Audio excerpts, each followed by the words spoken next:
सिड सिड सिड सोड. काय चाललंय तुझं? असं सगळ्यांसमोरून खेचत आणण्याची काय गरज होती? चालले होते ना मी.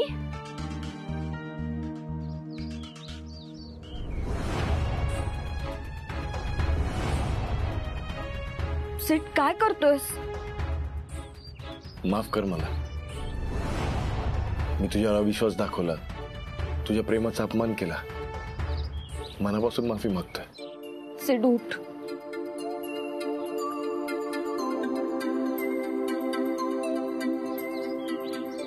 काय झालंय? अचानक मगाशी काहीतरी वेगळं बोलत होतास तू आणि आता माझ्या निगेटिव्ह विचारांमधून, मला वाटणाऱ्या कॉम्प्लेक्स मधून, मला वाटणाऱ्या भीतीमधून तुझ्यासारखी प्रामाणिकपणे आणि जीवापाड प्रेम करणाऱ्या मुलीवर मी अविश्वास दाखवला. अविश्वास दाखवला मी. आणि मी तुला सांगतोय की विश्वास परत मिळव म्हणून. तू पण किती वेडी आहेस ना. एक कानाखाली लावून द्यायचीस ना. पण नाही, मी किती खरी आहे हे सिद्ध करण्याचा प्रयत्न करत होतीस तू.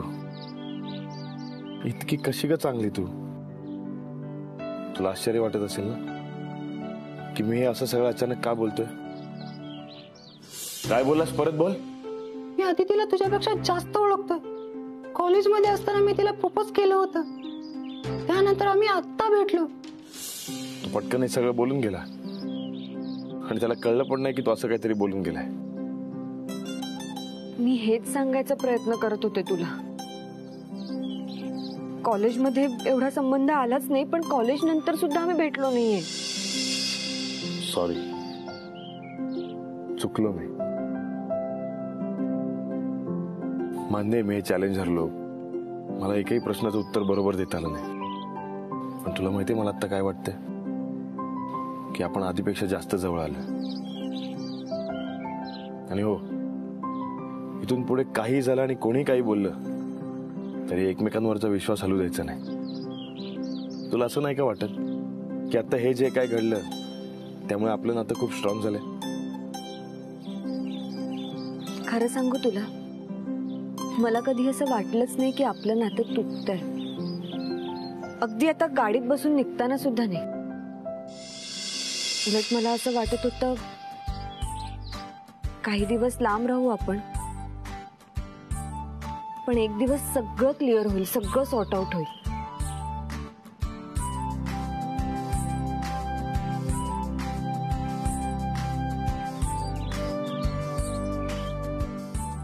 परत तुला कधीच लांब जाऊ देणार नाही.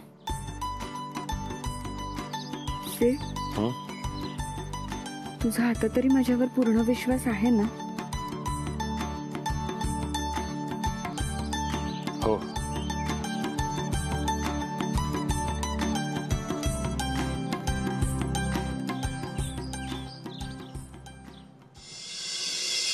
आणि काय रे, तुला खरंच असं वाटलं मला 10वीत 65% मिळाले असतील?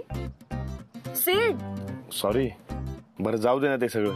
आपण आत्ता खाली जाऊया आणि सगळ्यांना सांगायचं. सिड, ओके आहेस ना तू? का, काय झालं? नाही, तू नानीसारखं का वागतोयस? म्हणजे आता खाली काय झालं हे विसरलायस का तू? मी निघून जात होते. तुला असं वाटत होतं की तू परफेक्ट नाहीयेस माझ्यासाठी. त्या युवराजच्या सगळ्या अटी मान्य केल्यास तू. आणि मोठ्या बाईंना तर मी त्यांच्या नजरेसमोर सुद्धा नकोय. आणि आता आपण खाली जायचं आणि त्यांना सांगायचं की आमचे प्रॉब्लेम संपलेत म्हणून. आणि त्यांनी सुद्धा हसत ऍक्सेप्ट करायचं सगळं. असं गृहीत नाही ना धरू शकत आपण त्यांना. काय करायचं आता? मी अंगठी पण त्याला देऊन टाकली. नाही, हा सगळा गोंधळ मी घातलाय. तो मिटवणार पण मीच. पण कसं? गोष्टी खूप कॉम्प्लिकेटेड झाल्या.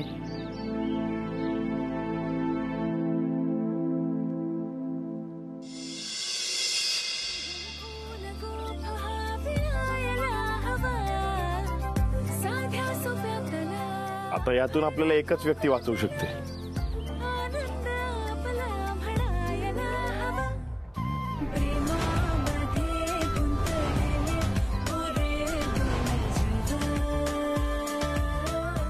याचा अर्थ हा मुलगा सगळं खोटं बोलतोय. तात्या, स्वतःच्या तोंडातून बोललाय तो हे. अरे मान्य आहे, तो सगळं खोटं बोलतोय. इतके दिवस तो आदितीला भेटला नाहीये, तिच्या संपर्कात नाहीये, याचा अर्थ त्याला कोणीतरी पढवून पाठवलेलं आहे. त्याच्या मागे कोणाचं तरी डोकं आहे. हे त्याचं डोकं नाहीये. तात्या, मला पण असंच वाटतंय. तुमच्या दोघांचं प्रेम बघवत नाही असं कोण आहे?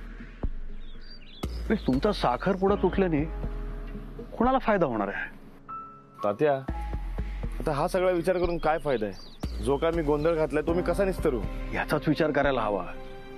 त्या युवराजच्या मागे सत्य काय आहे ना ते जाणून घ्यायला हवं. कसं? आता मला माझ्यातला ऍक्टर जागा करावा लागणार. तात्या, मग शाळा कॉलेजमध्ये असताना मी नाटकात काम केलेलं आहे. या मिशा अशा उगाच पिकलेल्या नाहीयेत. हे पहा, आता तुम्ही तुमच्या दोघांमधलं भांडण असंच चालू ठेवायचं.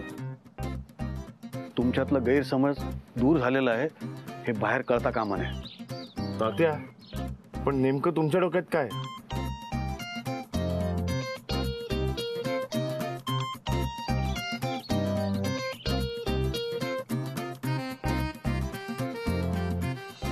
समजलं?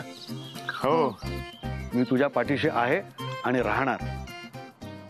सिडचं प्रेम आणि तुमचा आशीर्वाद सोबत असेल तर आणि काय हवं?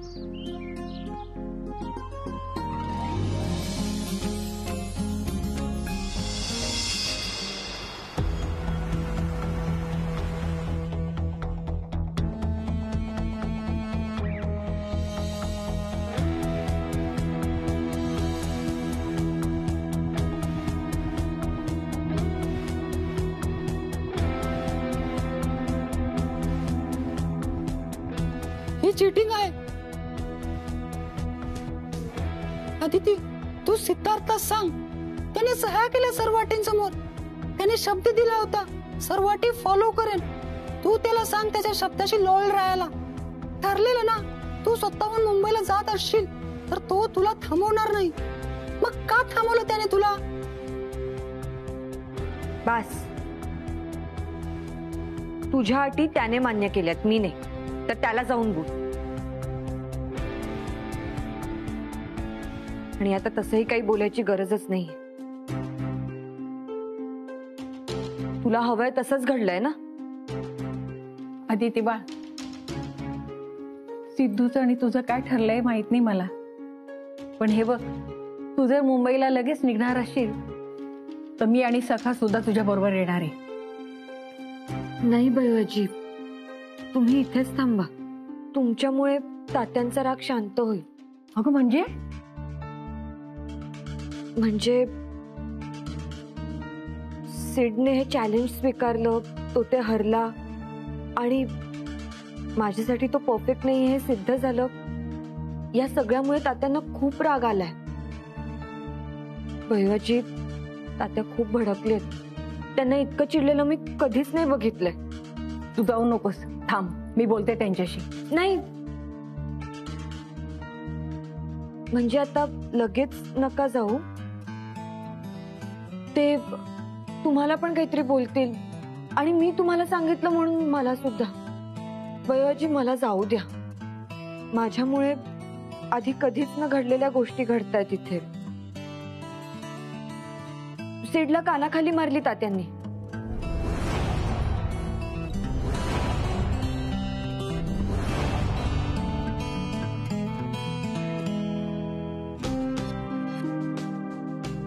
काय? तात्यांनी सिद्धूला मारलं? पण का? चूक तुझी आणि शिक्षा माझ्या मुलाला का? मी बोलते तात्यांशी. अगं थांब. तात्याने सिद्धूवर हात उचलला म्हणजे तात्या प्रचंड रागात आहेत. आता नको जाऊ. हो, मान्य आहे, तात्यांचा सिद्धूवर हक्क आहे, पण त्याची चूक नसताना का मारलं? हिनच काहीतरी सांगितलं असेल. ओ गॉड, मोठ्या बहिणी सिडची खूप काळजी आहे हे लक्षातच नाही आलं. कानाखाली जरा जास्तच झालं. आता काहीही झालं तरी मी या साखरपुड्याला परवानगी देणार नाही.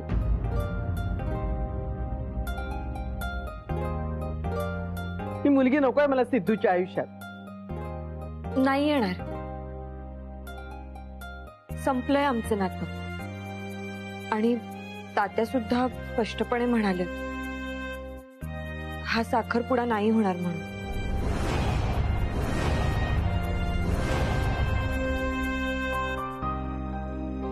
आता इथे थांबण्यात काहीच अर्थ नाहीये. मी जाते. नाही नाही, थांब तू, मी बोलते त्यांच्याशी. ठीक आहे, जा तुम्ही.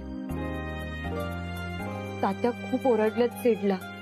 तुम्ही गेल्यामुळे शांत तरी होतील कदाचित. मी पण येते.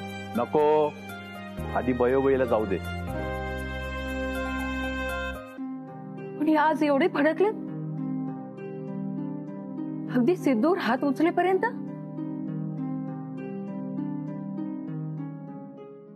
पण तात्या, अहो खरं सांगतोय मी, अक्षरशः मी आदितीचे पाय धरले आणि तिला सांगितलं की मी चुकलोय म्हणून. लग्नाआधी पाय धरले? अरे आम्ही जुनी माणसं. छोटी चूक असो मोठी चूक असो, माफी मागणं इथपर्यंत ठीक आहे, पण पाया पडणं वगैरे अरे बापरे, तर मला तेच करावं लागणार बहुतेक. हा हा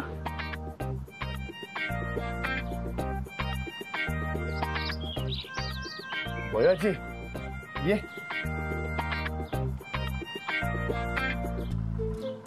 एकटी चाललीस ना की बरोबर कोण आहे? अरे हे काय चाललंय तुमचं? खाली आदिती रडते, ती जायला निघालीये. ती नाही जात कुठे.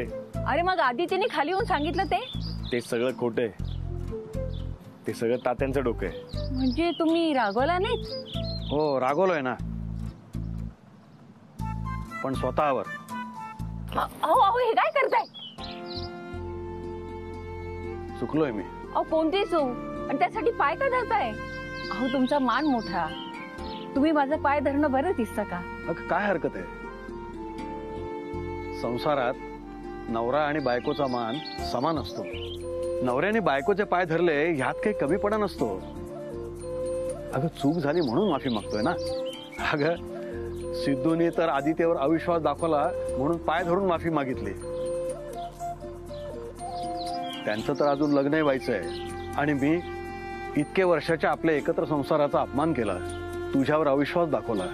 तू एकटी तिच्या बाजूने ठामपणे उभी राहिलीस. तुला एकदाही वाटलं नाही की ती खोटं बोलते म्हणून. आणि बयो, तेच खरं आहे, आपली सुनबाई खरं बोलते. त्या युवराजचा आणि आदितीचा काहीच संबंध नाहीये. अहो पण तुम्हाला हे सगळं कसं पटलं अचानक? भयाजी, मगाशी युवराज माझ्याकडे अंगठी मागायला आला होता, तेव्हा नकळत हे सगळं बोलून गेला. सिद्धूला हे कळलं, युवराज बोलून बसला आहे त्याच्या मात्र लक्षात नाही आलं. युवराज खोटं बोलतो याची खात्री पटलीये, पण तो हे सगळं का करतोय? त्याला कुणी पढवून पाठवलंय का तो स्वतःच सगळं करतोय हे त्याच्याकडून बाहेर काढायला हवं. अच्छा, म्हणून हे सगळं नाटक सुरू आहे. तर कसा वाटला पहिला प्रवेश? आता दुसरा प्रवेश आणि माझी एंट्री.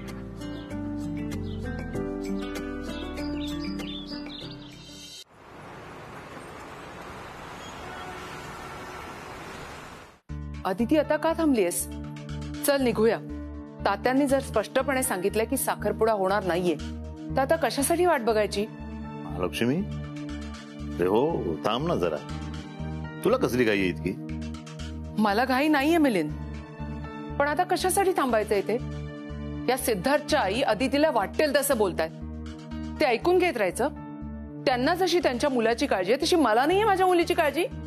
तुमची मुलगी नीट वागली असती तर मला काळजीच नव्हती माझ्या मुलाची. काय चुकीचं वागली हो माझी मुलगी? तुमच्या मुलाला माझ्या मुलीबद्दल माहिती नाहीये जास्त, त्याचंच प्रेम कमी पडलंय. तुमच्या मुलीनं त्याच्यापासून गोष्टी लपवल्या, विश्वास तोडला नात्यातला. हे बघा तुम्ही. शांत व्हा.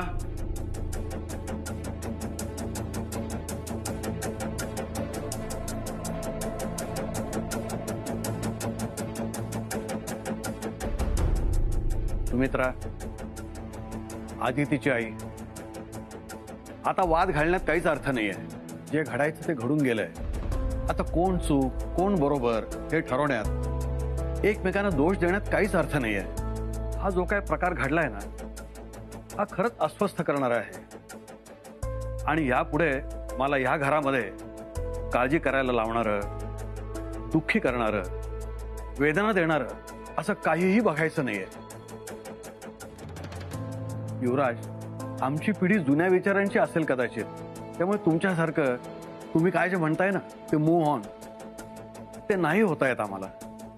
मला मान्य आहे सिद्धूने तुझ्या अटी मान्य केल्या आहेत, आता साखरपुडा होणं शक्य नाही, पण आम्ही स्वप्न बघितले रे.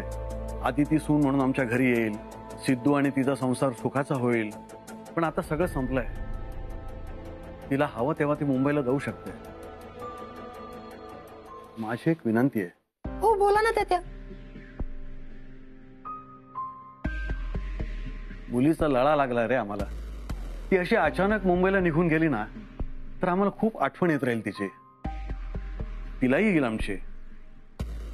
आता बयचच पहा ना, आदिती निघाली म्हणून ही पण मुंबईला जायला निघते. 5 दिवस तिला इथं राहू दे. आपण आपल्यातले हेवे दावे विसरून जाऊ, नव्या नात्याची सुरुवात करू. म्हणजे या घरची सून म्हणून, सिद्धूची बायको म्हणून या घरचं नातं नाही जुळू शकत, पण आपण चांगले मित्र तर होऊ शकतो. छान राहू 5 दिवस, एकमेकांना माणूस म्हणून जाणून घेऊ. सुनबाईला आता हे देखील विसरावं लागणार. आदितीला आम्हाला नीट बाय करू दे, मग देशमुखांपैकी कोणीही आदितीच्या आयुष्यात कधीही डोकावणार नाही. मी तुला वचन देतो. चालेल? पण तात्या नातं तोडणारच आहोत ना, कशाला थांबवता तिला? अजून त्रास होईल. सुमित्रा, नातं असं तडकाफडकी तोडता येतं का? देशमुखांचं घर हे नातं जोडणारी माणसं आहेत, तोडणारी नाहीत. जर ती आपल्या घरची सून झाली नाही म्हणून तिचं आपल्याशी असलेलं नातं तुटणार आहे असं नाही आहे.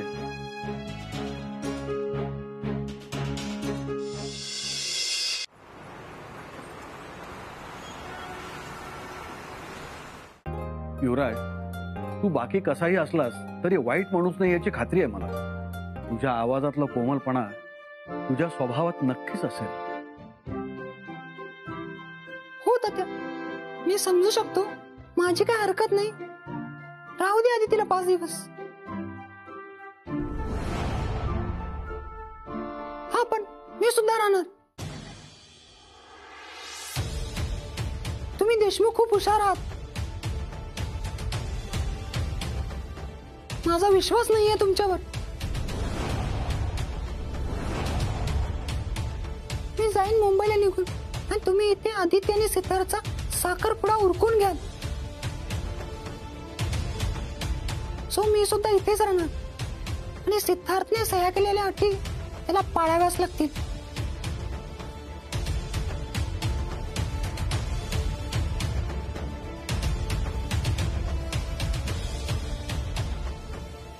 माझी काहीच हरकत नाही.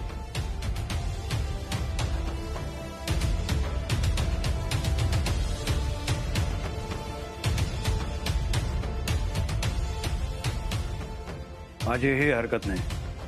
तात्या,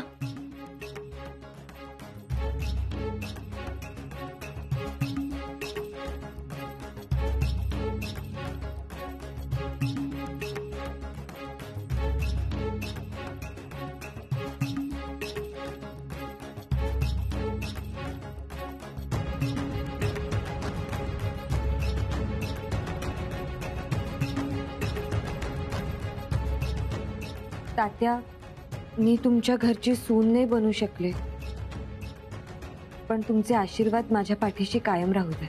माझे आशीर्वाद कायम तुझ्या पाठीशी आहेत पुरे.